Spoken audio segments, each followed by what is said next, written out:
Welcome, everyone. It is what you've been waiting for. You know, Jonny only shows up in front of the camera maybe once a month anymore, and only for interviews that I really am intrigued by. We want to thank you all for coming in to see Jonny Talks, because I'm going to whether you listen or not. And I wanted to say today we are shooting on location at an amazing coffee shop in downtown Spokane on West 1st. It's Jupiter's Eye. If you have not checked it out, you should check it out. I come in here as often as I can. It's cozy, it's welcoming, and everyone is welcome to come in this store. So I would highly suggest that. The address will be at the end of this video, and then you'll see lots of me talking about it on different videos.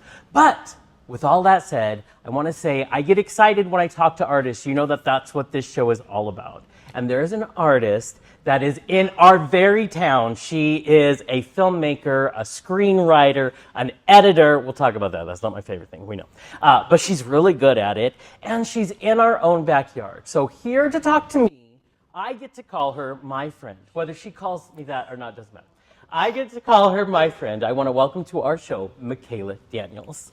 Hey, people might have seen your face plenty of times because you're on KSPS. Yes, on PBS. Though our audience does tend to skew older, generally. That's why I'm here. That's why, I mean, it's fine. But you talk about some interesting things, so that's interesting that it skews older. Yeah, I mean, we do. I mean, people of all ages, you know, of course, love PBS and all the shows and programming on there, but right. You know, we get a lot of kids and families, but for our shows specifically, I think a lot of our audience tends to be older, or at least our age, which unfortunately is older now. Yeah, I'm sorry. I don't know when that happened. Everybody who's my age, I'm like, you look so old. I am always 30, always. Sure. My body doesn't agree with that, but always 30. So on that show, because you talk film, obviously, which is why I think that should skew everyone, because we're all interested at some level, but you guys go in depth. Yeah, so we, as hosts, we don't have any control over the actual films that we host, because we get a package about every 2 years, right? So PBS, KSPS buys this package of films, and then as hosts, we kind of divvy them up. Right now, it's just Ryan and I, because Sean passed away about a year ago. Oh my gosh. I was up there taping yesterday. I was taping for Smoke Signals and Selma. So two really good, really important films. Of course, Smoke Signals was shot here and on the Coeur d'Alene Reservation, and one of the biggest sort of indigenous films of the time, really to hit a worldwide audience. So it's really fun to be able to talk about some films that are really important, I think, for society. And then, of course, Selma, you know, almost hugely important.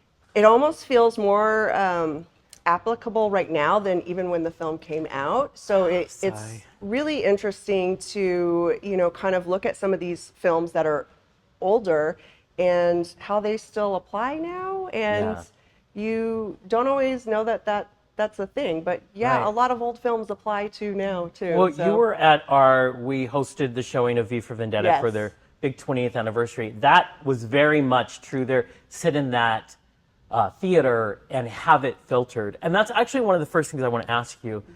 As artists and as just human beings, we all have a lens that we see the world through, right?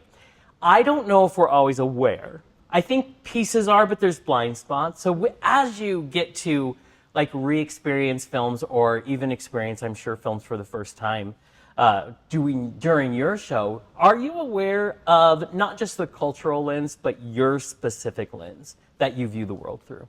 Oh, yeah, absolutely.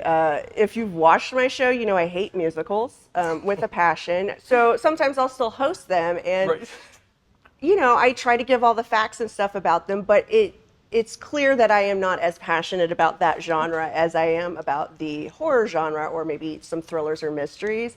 So, you know, everything we do is skewed through our own personalities, our own likes and everything. I do try to look at it more culturally, both when, you know, was the film, when did it come out, and what was the culture in the society at that time, but also what is the culture in society now? Because how we view a film now is often different than how we viewed it 20 years ago. And some of that has to do with society, but some of that has to do with our own growth as a human, right? Exactly. Hopefully, everybody's growing. You know, for Right. me, that's one of the biggest things just as a human being is to constantly be growing and learning new things and Yeah. knowledge. And I don't think that should ever stop. No, and I always say I want to learn until it's done because that's when you truly are dead. Yeah. And one of the things I also think, I'm like obsessed with plants. I love animals and I'm a plant daddy now and I'm totally embracing that.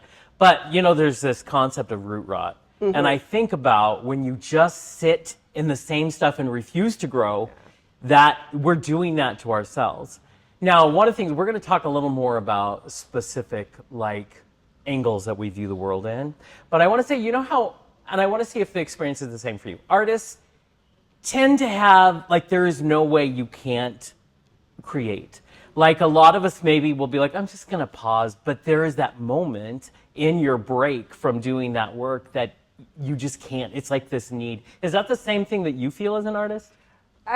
Very similar, but I'm always creating. So sometimes I'll have to take a break from a certain medium. So I have taken a break from screenwriting for a little while because of some health issues and just, you know, being an adult sometimes is very stressful. But I've never stopped We creating. don't recommend it. We don't. No. It's a trap, kids. Don't Yeah. grow up. Exactly. But, you know, I'm always creating something. So, you know, like right now, even if I'm not creating like something to put out in the world, I am creating art. So one of the things that I've been doing is creating cards and postcards. And right now I've been doing protest postcards and cards. So recycling. I am excited to get to see these. Well, they're not directed at you, so you may never see them. But you know, this. Can I still see them? Oh yeah, okay. I have one with me. I can show you afterwards. But you know, taking that idea, especially postcards, right? So we're in this time where a lot of people aren't sending mail as much anymore. But you know, our representatives may not be representing us, and to express your displeasure, you can write a letter, you can write a card, you can make a postcard. The great thing about postcards, though, is that on the journey to the person that it's intended to, every person who handles that piece of mail is seeing your open. message. Yes. Yeah. And they're seeing your message. And so you can create with magazine clippings and stickers and collages and stuff. You can create some really powerful art that you're sending out and you're never going to get it back. And hopefully that person actually sees it. But regardless, that art is literally out in the world, and you don't know who's going to see it and whose life may be changed or perspective may be changed Right. or whatever. So, you know, you can do little bits of art even when you're not feeling like, oh, I'm going to sit down and write a screenplay, or oh, I'm going to, you know, film something, or I'm going to do this or that. So like you can do tiny art. And tiny art is fantastic. Yes, and it feeds the soul. Yes. You know, whether it's protest art, whether it's, you know, art for something that you're passionate about, feeds the soul. Also, people are more likely to stop when something catches their eye. Yeah. You know what I mean? So I think about that a lot. And I've been to Capitol Hill too many times. They need more stuff like that in their mailbag. So why do you think, on this show, I love to like delve into the artistry of it all. I love to find out what makes an artist tick. That's what's fascinating to me. Why do you think, as artists, we have this need to create? Did you do the neuroscience on this? Oh God, no. I mean, that's not my specialty right there. I mean, honestly, I think we're just born with it. Like, it's a compulsion. It really is. I don't know about you. Like, I've always been creating things, even when I was little. So it's interesting. When I was younger, in the 80s and 90s, in elementary school, we had a couple of teachers we would make books, like children's books, as like a class project. And we're like 5th or 6th grade. And it's funny, the one that I did in 5th grade was MT, the Killer Tomato, because I had seen Attack of the Killer Tomatoes. Oh, yes.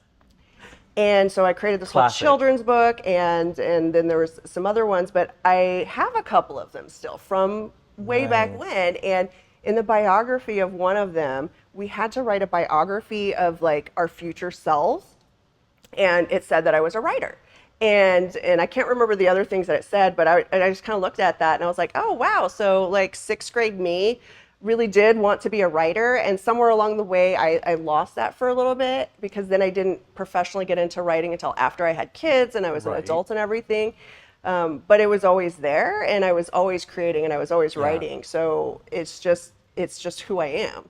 And I love this aspect. So for me, I am an all or nothing guy that I try to figure out how to kind of be more middle ground. I'm not good at it, obviously. But I find it fascinating that I think, in my mind, I think, well, if you have to take a break, you have to take a full break, which I'm not good at. But I love this concept of there's ways to just keep creating. And which brings up another interesting question. So we talk a lot in this society for some weird reason about nature versus nurture, whether that's gay or serial killers. I watch a lot of What Made the Serial Killer a Killer. And there are ways, what do you think as an artist? And maybe there's two ways to do it, but I think I was created just this way. And then my life just kind of enforced that in me. Do you think, where do you land on the nature versus nurture as an artist? I think you're born with it, but I think it helps if you have someone in your life who encourages art. Right. My mom was an elementary school teacher, so growing up, her crafts room was full of just all sorts of art supplies and stuff. So it was always at the ready for us. Anytime we wanted to create something, we could go in there and there's like construction paper and glue and like googly eyes and everything. So I think having encouragement helps you to nurture that artist's intuition, but I don't think it's necessary. You do see a lot of artists coming from families who are completely out of the arts, who aren't encouraging of their arts, and those people are still compelled to do it, even if it's against their family or the way that they grew up. So I think it really is nature, but that nurture can help you Can help it grow. Like a plant's gonna grow no matter what. Right. You can make it grow healthy and strong. Interesting. I'm very plant-based today. Yes, you are. Yeah. I'm a vegan artist just for this moment, is what we're doing. One of the other things is you were born and raised in Alaska? Yes. How do you think that informed you as an artist? Oh, well, that was a question I wasn't prepared for. Yay! That's always my goal, at least one. I don't know if it like necessarily prepared me or informed me as an artist. I think it's prepared me and informed me as a person. I think for those of us who grew up there, and I grew up there, and even my oldest son was born up there. So, you know, the first half of my life was spent in Alaska. And it's very unique, especially growing up in the 80s and 90s. We were still very separated from the lower 48, right? So a lot of times you would get catalogs in the mail, right? Pre-internet, you would get catalogs in the mail to order things. And most of those catalogs would say shipping except Alaska and Hawaii. And so like a lot of things were not available to us in the same way had I grown up in one of the states down here, right? So it was just isolating and separate in a lot of ways, and I like to say, at least when I was growing up, Alaska was almost like 10 years behind the lower 48, what everything, like the styles and the fashion and everything in a lot of ways, and so it's very independent, and it's hard. It's hard to live in Alaska. It's not easy. Even today, you know, with modern conveniences, it's still very hard to live in Alaska, and so I think it just made me really tough, and it made me really able to work with adversity and to still keep going no matter how much crap gets piled on me, because that's how I grew up. Like everything was just really hard. Yeah, I feel like when I complain about snow where we live, that I can't talk to you about that. I mean, you know, coming from Alaska, we had a lot of snow, a lot of snow. I mean, it's funny, right? Even this time of year down here, like late fall, I mean, it was snowing. Halloween for us was in snowsuits, right? So like every year, like, I mean, snow, not little dusty snow, like snow. Yeah. So I grew up in Colorado, which I think is the closest I can ever come to, because I'm not going to Alaska. My boyfriend not ever going to Alaska. Yeah, really? Because I feel like I would die. Well, you don't have to go in the winter, Jonathan. There's they have other seasons. Yes. That's crazy. You should go in the summer, which does trip people out because it really is light. You know, you can be playing basketball at 2:00 in the morning in Alaska summer, right? And Alaskans, or not playing basketball. I mean, you can do other things than basketball, but you know, for Alaskans, because we spend so much time in the dark in the winter and it's very cold. Boy, we take advantage of summer, right? Like we are going 24/7 and all the fishing and the outdoors. Yeah. It is the most beautiful place in the United States, and I will go to my death with that. Alaska. I believe that it is. I enjoy movies about Alaska. Here's the thing. the movies do not do it justice. You have to physically go there. The mountains, being surrounded by the mountains in Alaska, it will change your life. If you've never been up there and you've never felt it, there's no place else, at least in the United States that I've ever been, that gives you that same feeling. You will go up there, and I'm an atheist, and you still feel like this sense of like God. Interesting. Because it's just... Because it's majestic. It's so majestic, and there's just no way to accurately describe it, and no picture, no film is ever going to give you the same feeling as just physically being there. Please go there in the summer one time. It'll change your life. I swear. See, we were just, Nathan, who was on this show last time, we went to his birthday party. He always rents out a theater, shows his favorite movie, never tells you what the movie is until you're there. But I know him pretty well, and we watched last year, Into the Wild. So you get to see at least the beautiful, Was that one shot in Alaska? the death scenes. Okay. Not to give a spoiler for a 20-year-old movie. But, yeah, those parts, and then we shot everywhere in New York and everything. Yeah. But I find that. So, as you're growing up in Alaska, what is that first moment that you can remember where you saw a piece of art, you saw a movie, you read a book that flipped that switch that made you go, oh, I feel like I need to be in this world? Well, so I actually struggled with reading a little bit in first grade. I was one of 3 kids who were sort of behind in reading, and it was me and 2 boys. And like we had different, homework assignments, and we would get stickers with the principal's office every week if we completed it or whatever.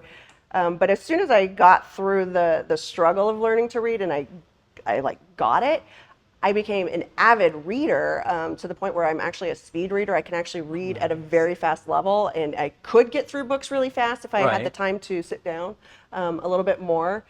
Speaking of Jupiter's Eye, I've bought like a dozen books here that are sitting at home that I've read halfway through all of them. That's pretty good, though. So, I have 2 at home right now I bought here that are still in the bag on my coffee table. So I have to, yes. It's fine. We will make it through. Yeah. So what was that first piece of art, whatever it was? It was probably a book. Just kind of clicked. It's just like books made me want to write because stories are fantastic. And then films made me want to be in film. But, the world doesn't tell you that you can be an artist in a lot of ways. It's like, oh, that's a hobby.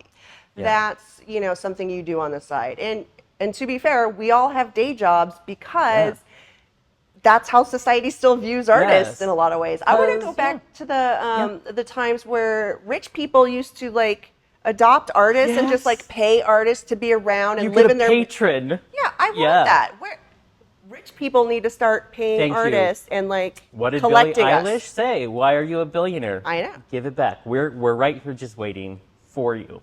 And the other thing is Hollywood, paints this picture, I think, of what we see as an artist. When in reality, when you're out here, not in LA, you see what the reality is of having a full-time job and still working half the time, sometimes it's a full-time job, doing what you love.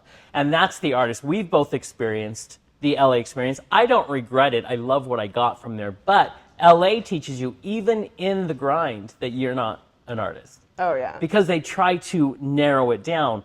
But somebody did some good things, and you are an Emmy winner. Yeah, by accident. Well, listen, that's how most of it begins.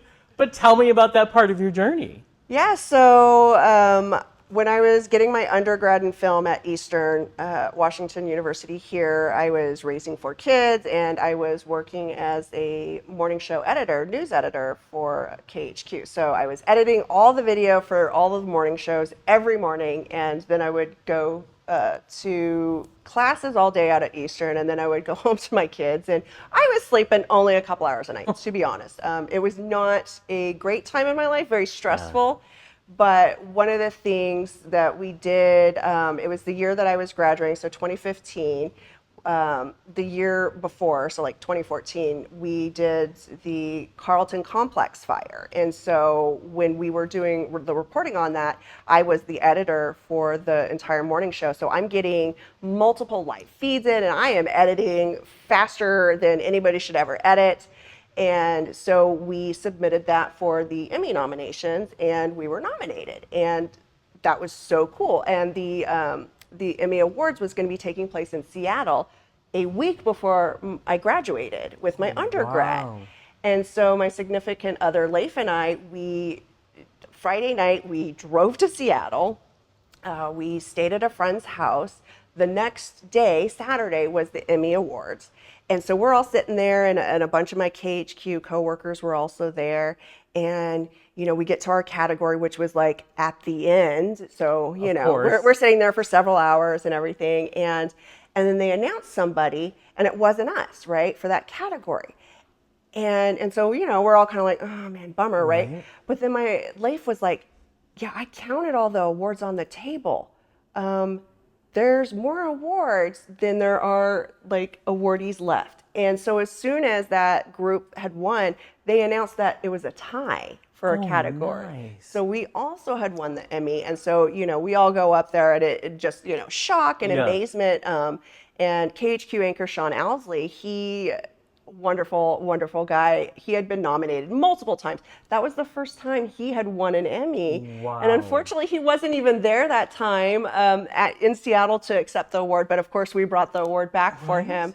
But we brought the award back, and boy, those Emmys are really heavy, first of all. That's how you know they're real. Not made of chocolate. Yes, and they come in a nice, like, it was like a gold box or everything. And so we drive back to Spokane, like 36 hours. It was a 36-hour trip. It was insane because I had work on Monday. Yeah. And so we drive back, and I go to classes at Eastern afterwards, and I bring the Emmy because I'm graduating with a film degree, right? A lot of my classmates didn't like me. Part of it. Well, then maybe they should win an Emmy. I know. Like, get to it. Oh no, you're gonna love this part. And I think it's because I was one of the older students, and I was one of only two parents. It was myself and Yasser, and we were the two parents, right? Everybody else was like young and in their 20s, and I have been known to be opinionated, so I maybe said things to some of my classmates when they were being kind of misogynistic that they didn't like. So that's why they kind of thought I was mean. I love it. Which is fine. So I bring this Emmy, right? And one of the girls who didn't like me, she sees the box, because I kept it in the box, because, you know, it's heavy and it's pointy. And she's like, what's in the box? And I said, oh, it's my Emmy. Do you want to see it? And she's like, no, you shouldn't brag about it. Everyone's going to hate you more. Wow. And I look at her, and I swear to God, this is one of the few times I had the right words. I looked at her and I said, I don't care who hates me. I just want a motherfucking Emmy. Yes. And I walked off. And that's going to be the soundbite for this show. Because yes, and you should feel that. That's a huge thing. Closest thing I've ever gotten to an Emmy is when I lived in North Hollywood, and that gigantic Emmy right outside the Writers Guild. I've had many pictures taken by that Emmy. Yes, that's amazing. And you bring up an interesting point as well that I wanted to talk about, which is I want your opinion on how do you think Hollywood works with women now? Do you think it's gotten better, or are we still... I don't know if it's gotten better. I think there are some really smart, powerful women like Reese Witherspoon who... after Hollywood told them they were too old to act, they went on to produce and do some and direct and some of these other things. And I think those women are helping to make change in Hollywood.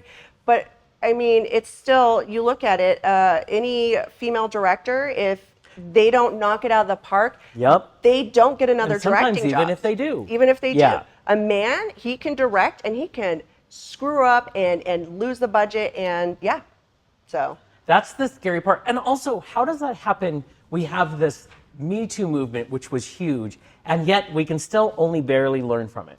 That's what I feel. Like, I feel like we still haven't fully come back to empowering women the way they should be.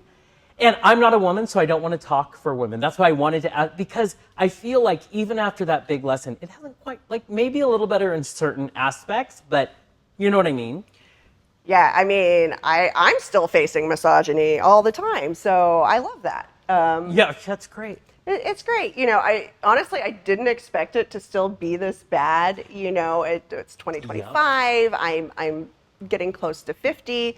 I kind of thought it would be easier by now, but it's not. And it does. We seem to take one step forward, 50 steps back.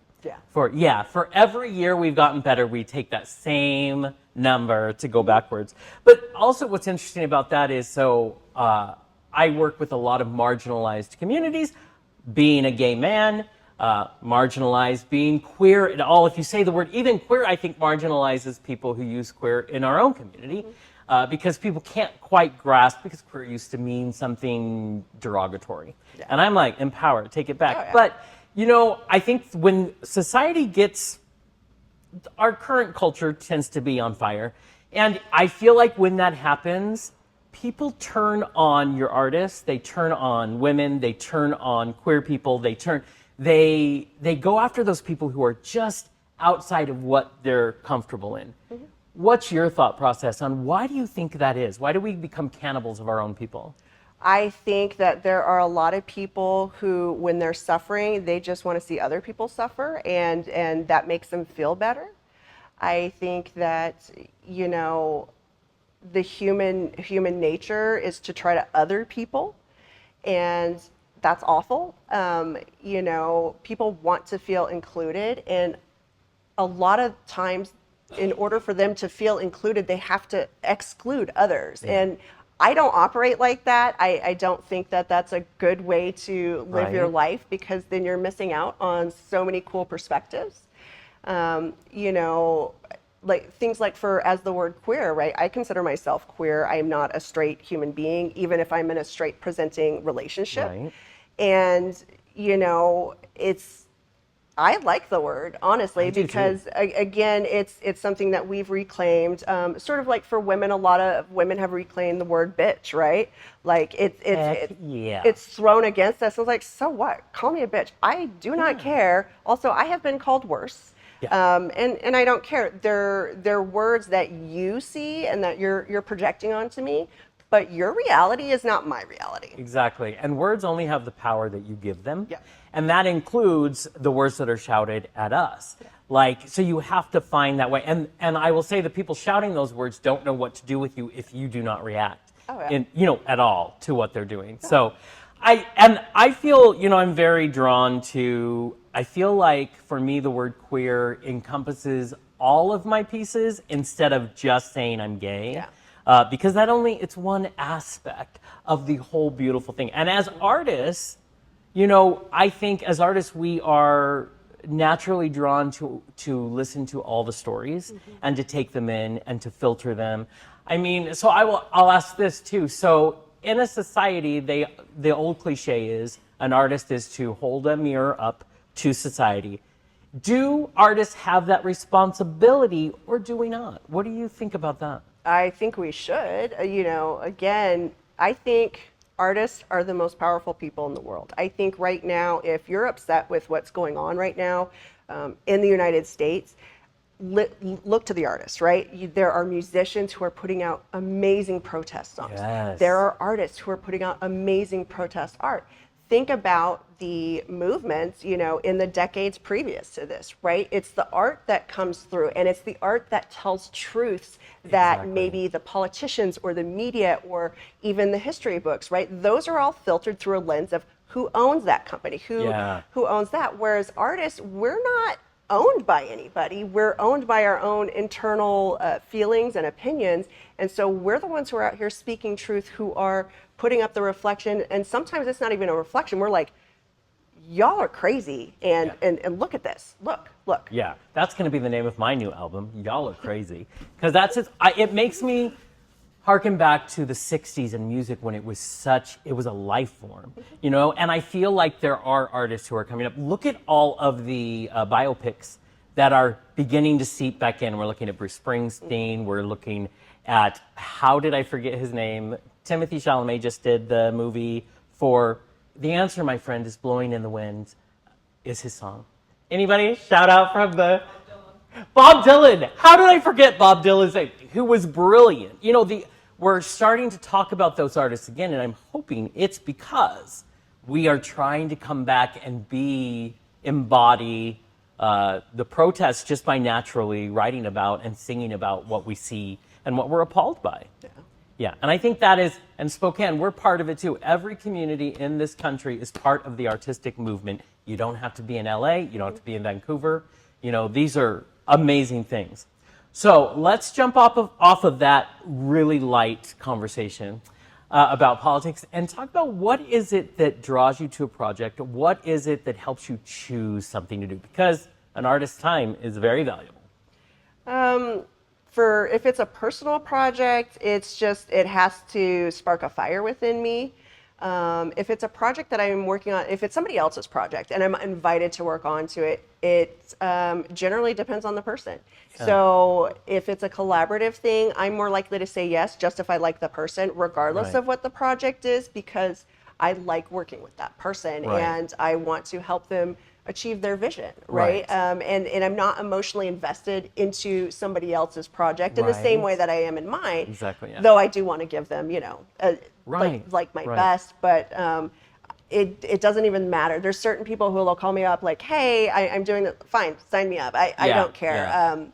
There's a gentleman right now, Robert Jerome Pagan. He was the festival director for a festival where I won Best Music Video. Yes. And he has been doing audio drama podcasts. And so I'm in 2 right now of his. I'm in one, Paranormal Salad, the Dressing, which is sort of like a ghost hunting one. And I play Sister Ruth. Yeah. So I'm playing a nun. Love that for me. And then one that just dropped the other day is Magdalene. And so it's the story of Mary Magdalene, but through this whole different lens. And I play Joanna, one of her friends and everything. And that's like an incredible series. And he's doing, he posted like, oh, I'm doing this other audio drama podcast. And I was like, sir, just if you can use me, like just tell me what to do. Because number one, voice acting tends to be really accessible for people. Yeah. You can do it in your pajamas. I was going to say, it's a little easier to get out there and do it. Yeah. It is. And, you can be in your closet with the microphone. At midnight, you can record your line whenever it works for you. So it's a nice way to work on a project he's based in Las Vegas, right? Nice. So there's voice actors from all over the world working on his projects. And it's just really cool to do that. And I don't care what project he's doing. I like working with him. That's amazing. So whenever he's got something, like, I'll do it. Just tell me what you want, Yeah. I beg her off and on because I'm never prepared to actually do the project, but I beg her off and off. And I was realizing the other day, because I'm trying to do a sitcom, but you were one of the first people who auditioned for me for that sitcom when it was down at the old Blue Door Theater and that was crazy. How long ago was that? I still have your pictures from don't even get me started. It was, I believe it was 10 years ago. Are you sure it wasn't longer? Maybe 12, but I think it's longer. I know, and I'm like, I actually in the age I should be to do the show, so I'm like, maybe I need to get my act together. But I remember I found the headshots, because I keep everything, found the headshots and everything, and I remember we did that. So if you have a chance to have Mikayla work on anything you're doing, I would highly recommend it. With that said, like you were saying, voice work tends to be more accessible. You are a busy lady. Like you said, you're a mom, you have a relationship, you're going to school, and you're working on projects. How do you find the balance to do your art? Well, first of all, thank God I'm no longer in school. It's done. I got my master's in fine arts back in 2017. So I went straight. Good. 6 weeks after my undergrad, I started grad school. So it's been a while. So I don't do that anymore, but I do have my day job. I write and host for Saturday Night Cinema on KSPS. I'm an arts commissioner for the city of Airway Heights. Nice. I work on all sorts of things. I'm getting ready to walk the runway for Fashion Week Spokane, which I have not really done runway stuff before, but I was like, coming up.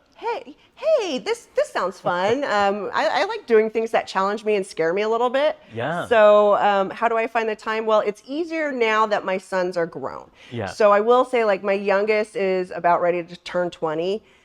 It opens up so much time, especially because I was already doing art while I was raising kids and when I was going to school and when I was working, and it was not always my best art, right? Because when you're stressed and you have zero time, I didn't have my best for anything. Yeah. But now I'm like, oh, I have more free time, and I'm still a little busier than maybe I should be, but we're all gonna die. So yes, and as long as you are happy with the stuff that you're doing, I think that's great. I love that you have more time, because it's hard. It's hard to be a parent, be a mom, to do all of that. So it's nice when they get a little more autonomous. Yeah. You know what I mean? So you can do that.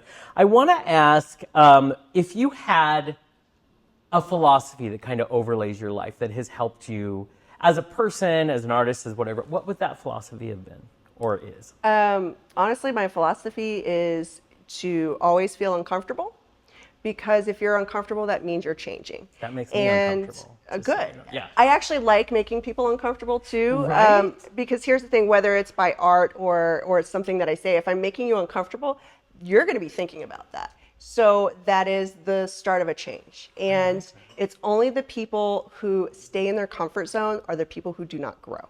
And so if you want to grow, if you want to become a better person or do something different, you have to be willing to make yourself uncomfortable.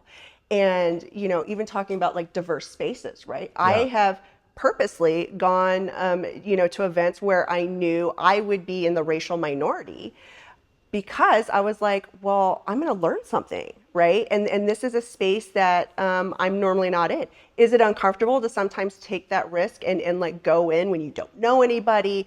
Yes, it feels very uncomfortable. But again, that's where the growth comes from. Right. That's where the art comes from, is being uncomfortable.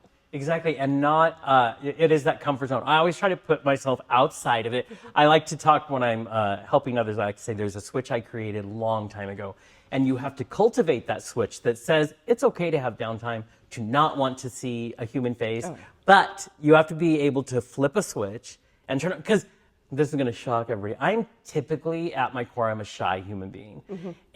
But when I want to get out there and art wakes me up. You know what I mean? It makes me excited. And art in any form, even doing a podcast video show, to me, is an art form. So I have a lot of respect for people who seem to, because you're really good, you seem to have it all together. Oh, I have nothing together. I am a chaotic mess. It's fine. But like you, I honestly, I prefer being alone. I did not grow up with friends. I was not popular. I was shunned and kind of othered for pretty much my entire life up until like high school. And so I got used to being alone, and I'm really comfortable being alone. Right. But at the same time, I can turn it on, and it really is like flipping a switch. And it's like you have to have all this energy and everything. But at my core, if you see me walking downtown and I have the stone cold, like I'm a bitch face off and I'm just walking, it's not that I'm mad. I just, at my default, I'm just chill and like in my own world. I live in my own world. Yeah, and I think that's needed. That actually brings me to an important question I try to ask every artist, which is, in that moment, you're depleted and you're tired and you maybe have just done a project, and that seems, how do you go back to the well? How do you find that place that brings you back up, that feeds the artist in you, so that there will be a time you can do another? Again, it's like that little art, right? So, I mean, grab coloring books, y'all. There's some really cool, like, I have 6 different horror genre coloring books for adults, you know, activity books, sticker books, making cards. Again, it's doing that little art, because I still need art even when I'm depleted. But it's not something where I have to create for a project, right? It's just something I'm doing for myself. For you. There's an old a book, The Artist's Way, and they talk a lot in The Artist's Way about having an artist date, a date that is with you. You go out and for me, it's going to a bookstore. It's going to coffee. Coffee always makes me happy. It's going to experience, and those are the pieces for me that would do it. I also have to say, I also love adult coloring books. I have these fancy colored pencils, and when I need to de-stress, it's so helpful to me. It is. But I just have to say, my coloring book is of puppies, and your coloring book is horror. So this is how we get along. Get along with people who maybe aren't exactly like you. So now I'm going to try to find a puppy horror coloring book. Let's merge it. I swear somebody probably has one. Oh, I have no doubt. My brother created a coloring book. I'm like, because he loves dogs. But I just find that very fascinating. In your journey so far, what has been the best advice as an artist that you've been given?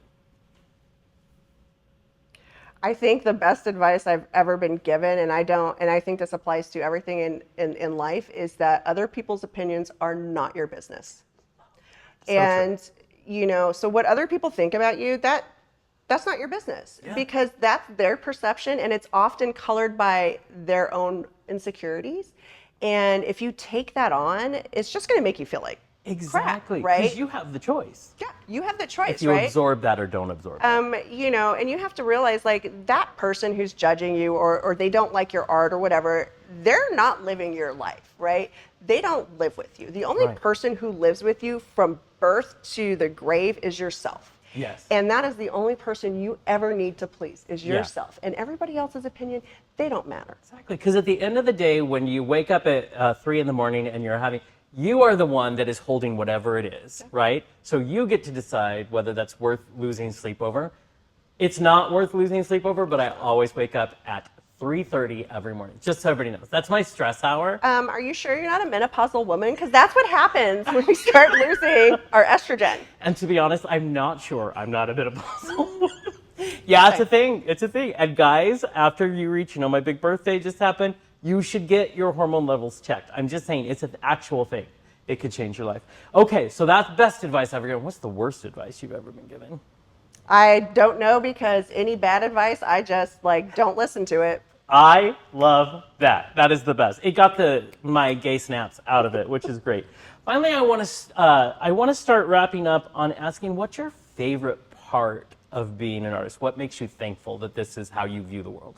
I think my favorite part is when people reach out to me and they're like, oh, I really love that you did this or that, right? So even though I'm not creating to please other people, Right.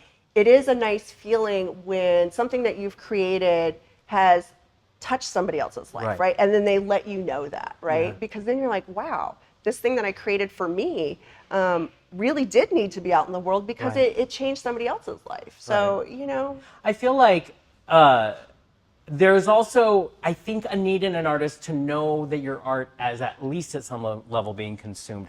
People are going, I see that. I see you, basically, which is what I think. I love the concept of namaste, which is we'll just say the artist in me recognizes and honors the artist in you. And I think that's a beautiful collaboration. And I'm a collaborative human. It's just who I am. It's why I didn't do great in LA, to be honest, because it's just not built, because it's cutthroat. They've got to pay their rent. Yes. So I don't have any bad feelings for it. their rent is high. And too high. Rent control, I'm telling you, it's not as popular down there as in New York, but it's a thing.